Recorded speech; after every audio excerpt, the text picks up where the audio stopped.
కృష్ణావతారం, రామావతారం ఈ 2 తీసుకుంటే, రామావతారం గురించి ఆయన యొక్క పరిపాలించిన రాజుగా కానివ్వండి, నియమనిష్టలు కానివ్వండి, అంటే ఆ రామావతారం గురించి ఎక్కువగా చెప్పుకుంటూ ఉంటారు భక్తులు.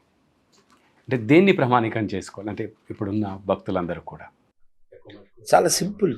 చాలా చాలా సులభం.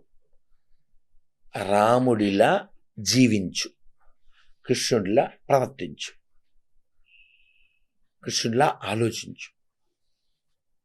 కృష్ణుడు తన నమ్మిన వాళ్ళ కోసం కొండనెత్తాడు. రాముడు తను రాజుగా ఉండి,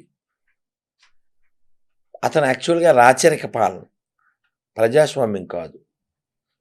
రాముడు రాజరికం ఆయన ఇష్టం కదా. కానీ రాముడు అలా ఆలోచించలేదు. ప్రజాస్వామ్యానికి బెస్ట్ ఎగ్జాంపుల్ ఎవరంటే రాముడు. ఎందుకంటే అడవిలో వదిలేసింది సీతాదేవిని, వాడెవడో టంగ్ స్లిప్, అంతేనే కదా. కానీ రాముడికి ఈ not behave, act like Janakiram, ఈ యాక్ట్ లైక్ రాజారాం.